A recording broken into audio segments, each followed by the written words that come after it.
What's up gamers, Sweet Johnny Cage here, and today I'm going to be reviewing for you Raiden 4 for the Xbox 360. Please be aware that this is an Xbox 360 exclusive title, so don't go looking for it on any other platform, at least for now. Raiden 4 is developed by Moss, published by Taito in Japan, and UFO Interactive Games here in the States. As with all previous Raiden Fighters games, Raiden 4 features fast and highly addictive gameplay. The controls are solid. I play with the Hori EX2 joystick as well as the standard Xbox 360 controller. Both offer solid controlling. Now, the Hori stick I do prefer. There's a link in the description for it. It's just, for me, I feel like it's made for these types of games as well as fighting games, mainly because it basically recreates the arcade experience that we don't get here in America. As with its predecessors, Raiden 4 features an incredible amount of action on the screen at once, nearly all the time. Now, as with any game, there are good points and there are bad points. I'm just going to start with the good, and I'm going to touch on the bad points only because they're really not a deal breaker for this game.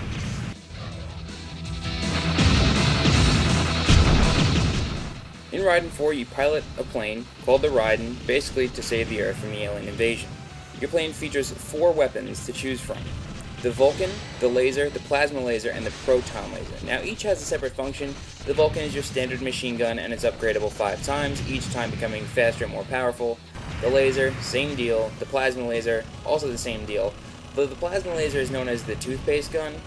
Basically what this means is, as it's showing on the screen here, it kind of comes out like toothpaste out of a tube. It can connect onto enemies, lock onto them, and any other enemy caught in its stream will either get locked onto as well, or just take a massive amount of damage.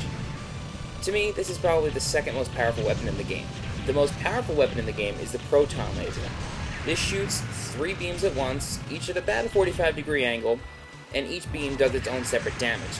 I don't know if this kind of makes the game a little bit broken, but when I was playing with the joystick, I noticed that if I just kind of stood still, held the trigger while using the proton laser, and just wiggled the stick back and forth really quickly, I could eventually merge or semi-merge all 3 streams and just concentrate them onto one enemy, dealing massive amounts of damage. Trust me, this really helps in the endgame boss fights.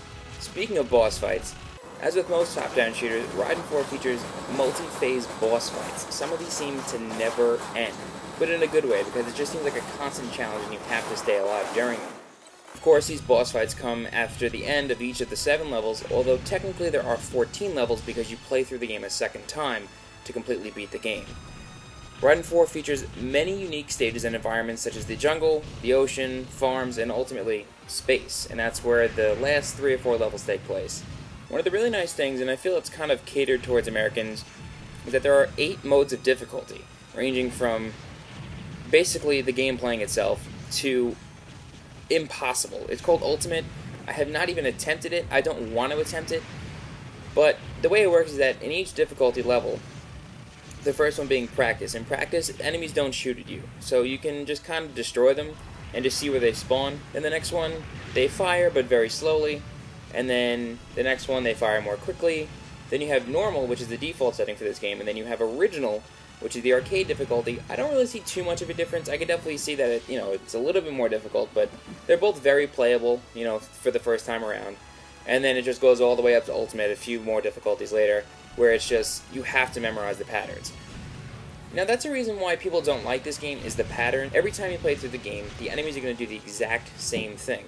They're always going to come up in the same spots, they're always going to fire the same amount of bullets, they're always going to move in the same patterns. Now yeah, it's pattern memorization, but I want you to sit down with this game and try to memorize the pattern of stage 1 without taking a hit and without firing a bullet. Tell me how far you get. Another really cool feature of Raiden 4 being an Xbox exclusive is that it has a lot of really cool achievements. Achievements can simply range from killing the boss at the end of level 1-1, level 1-2, level 1-7, level 2-1, whatever, to destroying certain objects in each level, such as mission number 1 is to get the ferry. Now you have to destroy a certain object in order to release the ferry to get it. In another level you have to destroy a microscopic jeep, as I'm showing you right now. You have to destroy this jeep for an achievement. Now I was looking for the jeep, but I didn't notice it until one of the last possible seconds, and I had to unleash a bomb in order to kill it. It's a pretty strong truck. Now, along with the difficulty levels are also different game modes. Of course, you have the standard single-player mode, then you have the 2-player modes, but probably the coolest feature of Raiden 4 is the double mode. This is where you control both ships at once on one controller. I don't think this is possible on an arcade stick, at least in the home version, only because you have to use one controller. And no arcade stick I know for the 360 has two sticks. Now the way this works is that the left analog stick controls the red ship, the right analog stick controls the blue ship. The left bumper shoots the red ship and the right bumper shoots the blue ship. Now, seems sort of easy until you realize that you have to do two completely different things at once. Also, you share the same amount of bombs and the same amount of lives, and there are no continues. So when you get bored with this game, try that.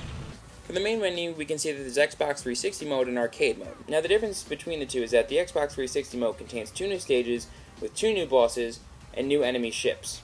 Also in Xbox 360 mode, this is one of my favorite features of this game, you can start where you left off. It's not like in Ikaruga or other top-down shooters where you have to start from level 1 in order to progress. Yeah, there might be a level select, but you're only going to play through that single level in those games. Let's just say you die on level 1-4, you use up all of your credits, all of your continues, everything, and, it's game over. The very cool thing about the Xbox 360 mode is that you can start from level 1-4 again and progress through the rest of the game from there. Yeah, your points will be reset, but honestly, when you're just trying to get through the game the first few times, you're probably not too concerned about points. Now, something that I do have to mention, this is my main gripe with this game. Where on here do you see Xbox Live co-op play? You don't, because it doesn't exist. What game in this day and age does not have co-op? Especially a game like this that is basically designed for 2-player. Another thing that kind of bothers me about this game is when you go to select the player, which is basically the ship, you'll notice that you only get one at the start. I figured, okay, so the more that I play, maybe I'll unlock the other 2. No. Look how you unlock the other 2 ships. That's right, you have to spend 80 points just to buy the Raiden Mark II and the Ferry. Now the Raiden Mark II is cool, it's basically the same thing as the first ship, but it shoots green plasma and green proton. The Ferry, on the other hand, has its own special form of plasma. It shoots bubbles that can eventually start filling up the screen, although it's a lot slower, but it just kind of barrages the enemies with so much damage all at once.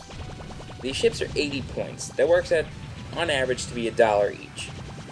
Now, it was advertised in the trailer for this game that these 2 ships would be available. It didn't say that you'd have to pay extra for them. It's only $1, but it just kind of seems like they're milking you a little.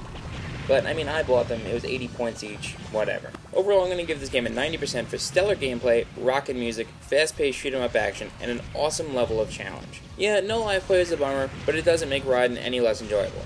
Instant classic, as always, from Taito. Alright guys, well thanks for watching my review of Raiden IV for the Xbox 360. If you'd like to learn more about this game or other games like it, simply look to the right of this video inside of the video description for a link to VideoGameCentral.com. Inside of the video description, you will also find a link to VideoGameCentral.com's new blog called Gamer Grenade. I'm Sweet Johnny Cage. Thanks for watching. I'll see you next time.